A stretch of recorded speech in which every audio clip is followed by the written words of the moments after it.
Good evening, students. So, hoping that you are doing your work with my video lectures. And now I am continuing with your chapter number 15 in part 2, that is wave. यहाँ से हम start ले रहे हैं. Okay. अच्छा, एक बात बता दूं आपको कि ये जो लेक्चर्स, ये जो वीडियोस, ये जो चैप्टर्स मैं कंटिन्यू कर रहा हूं वो आपको स्कूल में नहीं चलाए जाएंगे, एबी स्कूल चिखली में. ओके, तो आपको मेरे वीडियो लेक्चर से ही काम चलाना पड़ेगा. फाइन. तो चैप्टर नंबर 15 वेव्स, उसका टॉपिक हम कंसिडर करेंगे अभी. ओके, तो what do you mean by wave? तो अभी जो मैं आपको बोल रहा हूं तो that is a sound wave. मैं आपको देख रहा हूं तो दैट इज विजिबल वेव. ये जो लाइट है वो इलेक्ट्रोमैग्नेटिक वेव्स रहते हैं जिसमें इलेक्ट्रिक एंड मैग्नेटिक फील्ड होते हैं. तो ये जो वेव का कॉन्सेप्ट है तो वो आपको स्टैंडर्ड 12 में बहुत काम आने वाला है. तो हम जैसे जैसे कंटिन्यू करें वैसे वैसे आप समझते जाइएगा. आपको एग्जाम में इसके रिलेटेड आपको जब थ्योरी आएगा, न्यूमेरिकल आएगा तो वो यहां से ही होगा. आपका स्कूल में नहीं चलाने वाले मेरे हिसाब से, बाद में मालूम है. फाइन. तो वेव, वेव क्या है?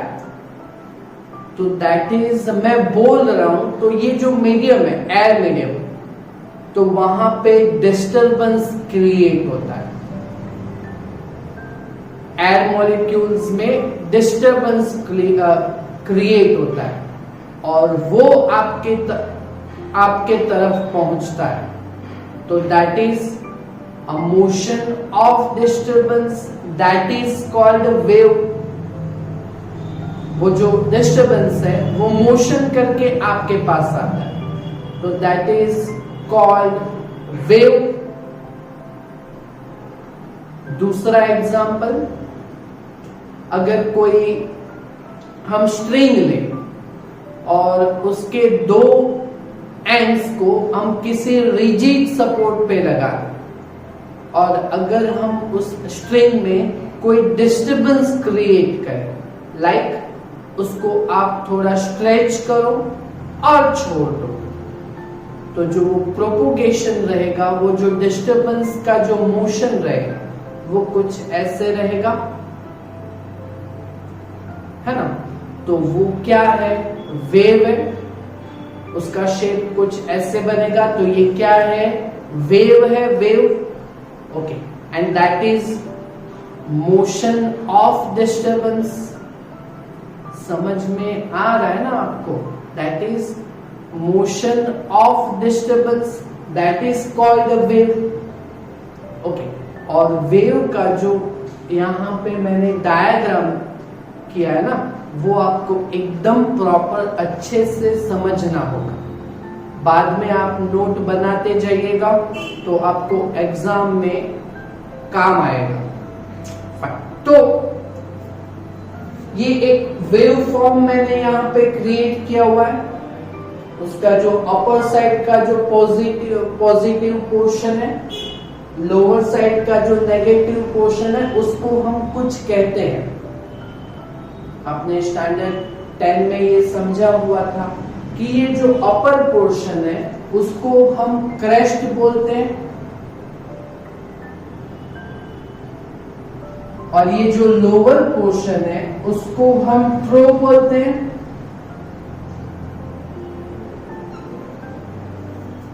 ये समझ में आया आपको? ओके.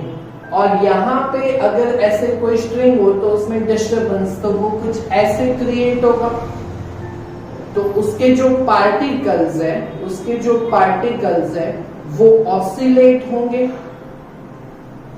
अपवर्ड डाउनवर्ड में। ओके, तो यहाँ पे ऐसे हमने दिखाया कि ये पोर्शन हो, इसके जो डिफरेंट पार्टिकल्स हैं। ओके, तो इसका अगर हमें फेज दिखाना हो, क्या दिखाना हो? फेज।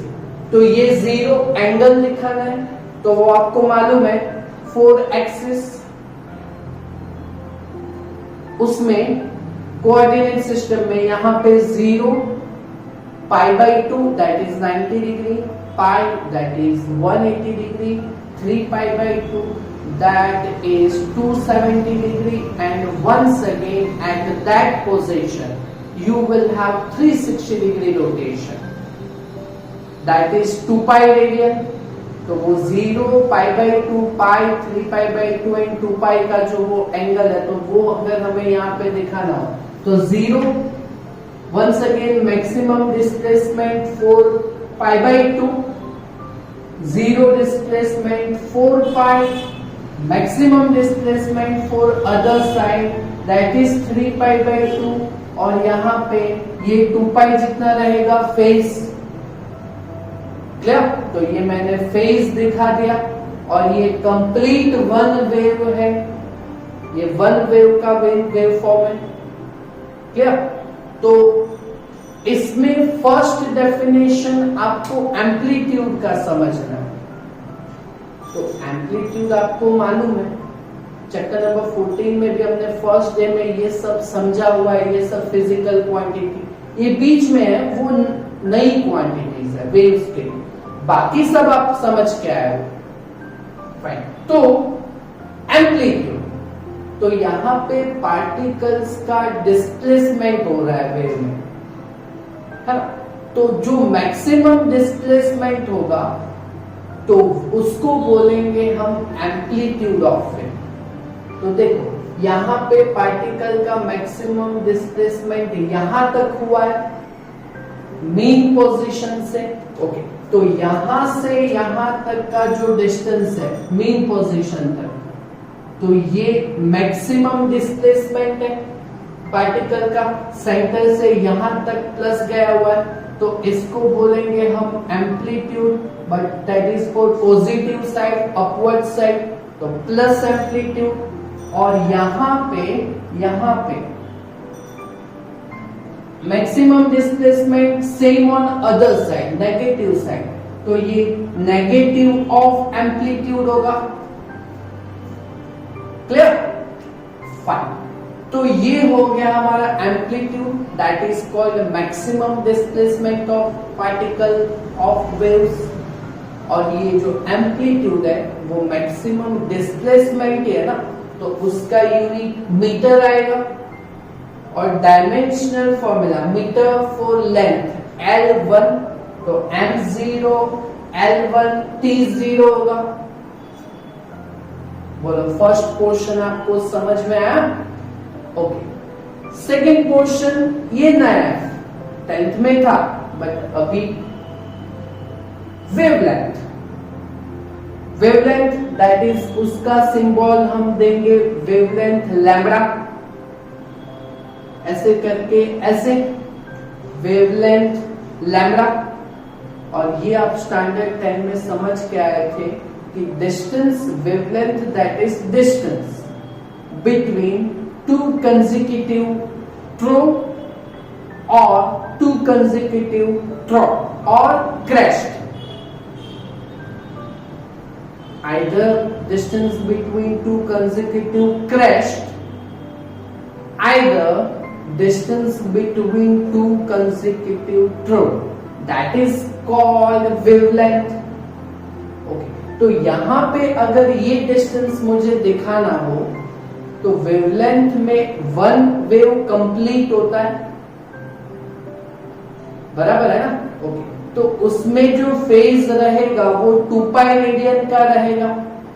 ओके, तो यहां से वेव स्टार्ट हुआ है, तो यहां से क्रेस्ट स्टार्ट हुआ है, कंप्लीट होके यहाँ पे वापस यहाँ पे थ्रो कंप्लीट हो गया, और यहाँ से वापस क्रेस्ट आएगा ना, तो यहां से यहां तक का ये जो डिस्टेंस है 2π फेज तो ये जो डिस्टेंस है उसको हम बोलेंगे wavelength, that is lambda.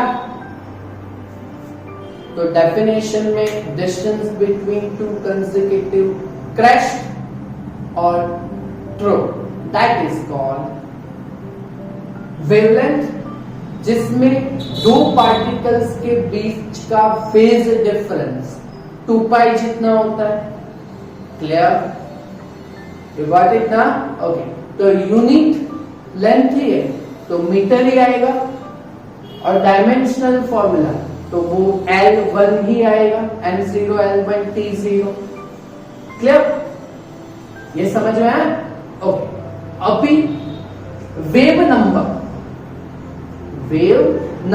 n, तो अगर वेवलेंथ हो तो लैम्बडा, और अगर वेव नंबर हो तो 1/λ। ये स्टैंडर्ड 12 में 3-4 जगहों पे ये कॉन्सेप्ट काम में आएगा। हाँ, कि वेवलेंथ मतलब लैम्बडा, तो वेव नंबर मतलब 1/λ। और आपको मालूम है कि लैम्बडा जितना डिस्टेंस हो तो उसमें एक ही वेव होता है ना। 2 लैम्बडा जितना डिस्टेंस हो तो 2 वेव रहेगा, 3 लैम्बडा जितना डिस्टेंस हो तो 3 वेव्स रहेंगे। ओके, तो 1/1 lambda, that is called number of wave 1, but पर यूनिट डिस्टेंस। ओके, तो वेव नंबर दैट इज 1/λ। तो उसका अगर डेफिनेशन का अगर आपको काम पड़े तो numbers of waves per unit length, that is called, या per unit distance, that is called wave number. For example देखो, यहाँ पे डिस्टेंस अगर हम लैम्बडा जितना लेंगे तो उसमें नंबर ऑफ वेव 1 ही रहेगा ना। That is why wave number can be defined as 1/λ। Clear?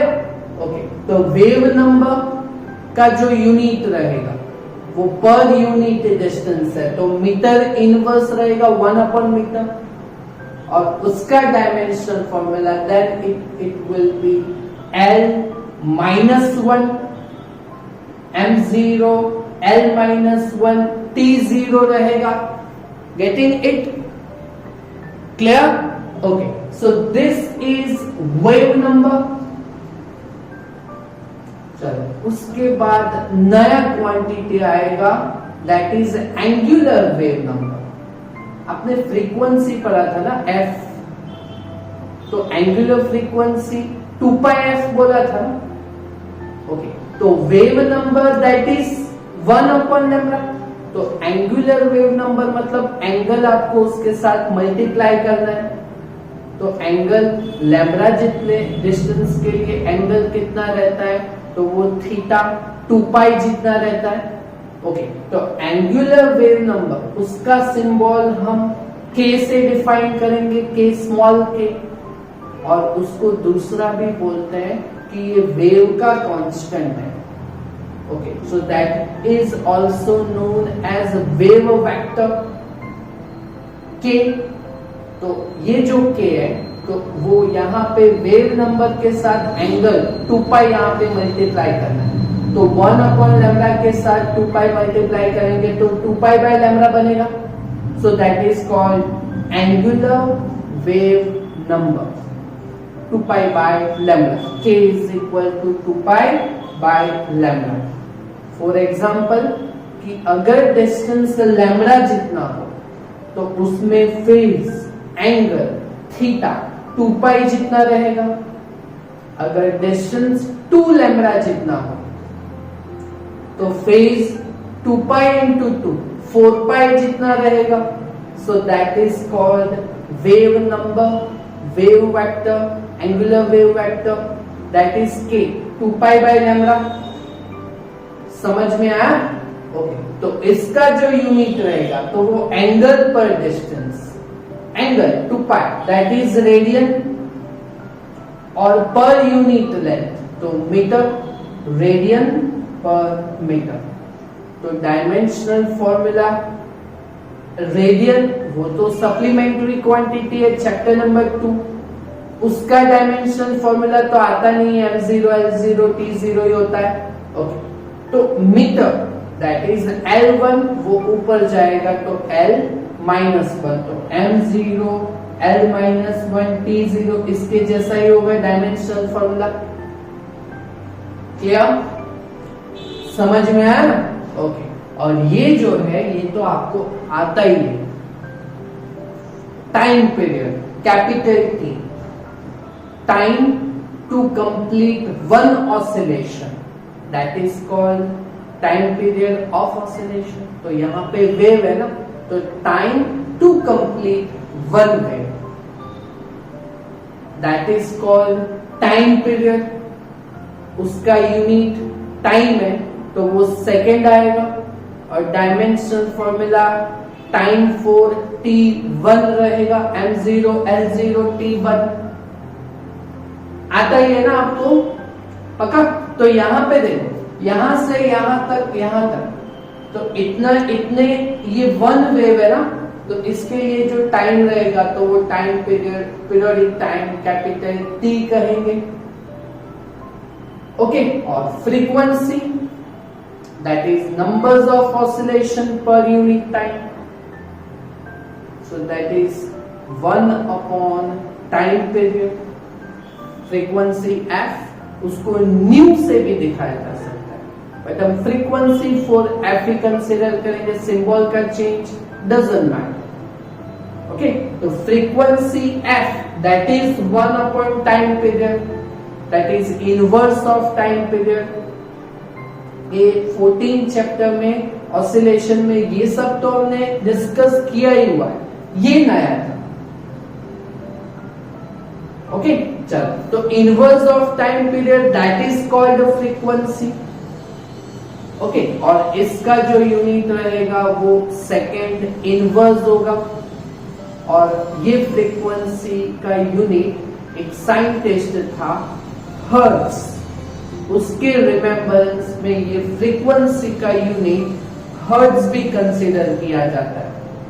और frequency that is second inverse, तो उसका dimensional formula t-1 m0 l0 t-1 रहेगा।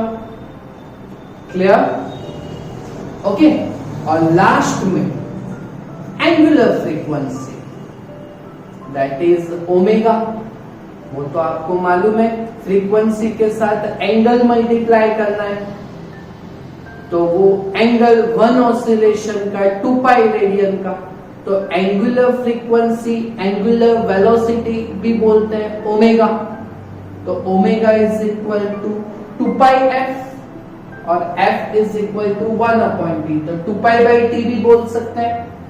आगे ये तो चैप्टर में बहुत बार आ चुका है, और इसका यूनिट जो रहेगा तो वो रेडियन पर सेकेंड रहेगा, और डायमेंशनल फॉर्मूला रेडियन का तो आता नहीं है, तो पर सेकेंड सेकेंड इनवर्स, तो वो t-1 ही रहेगा। क्लियर? इजी था? ये 3 पोर्शंस आपको समझ में आए ना? पक्का? ओके, तो इतना काम आप कंप्लीट कीजिएगा अच्छे से नोट में। क्लियर?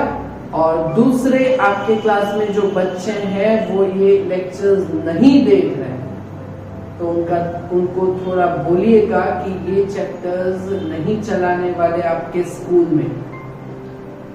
ओके, तो ये video lectures chapter number 14, chapter number 15, 3, 4 and 7 इतने लेक्चर्स मैंने बनाए चैप्टर्स के, तो वो आप अच्छे से देखिएगा, समझिएगा। ये जितने भी चैप्टर्स हैं जो मेन है वो मैंने लिए हुए। अगर मैंने जितने भी चैप्टर्स चलाए हुए नहीं आएंगे आपको, तो ये पूरा जो कॉन्सेप्ट है वो स्टैंडर्ड 12 में आपको थोड़ा तकलीफ देगा। तो दूसरे बच्चों को भी बोलिएगा कि ये देखे लेक्चर्स, मुझे कुछ फर्क नहीं पड़ने वाला, आप देखो नहीं देखो, ओके, बट आपको ये अच्छे से करना है। तो आपको स्टैंडर्ड 12 में थोड़ा अच्छा रहेगा। क्लियर?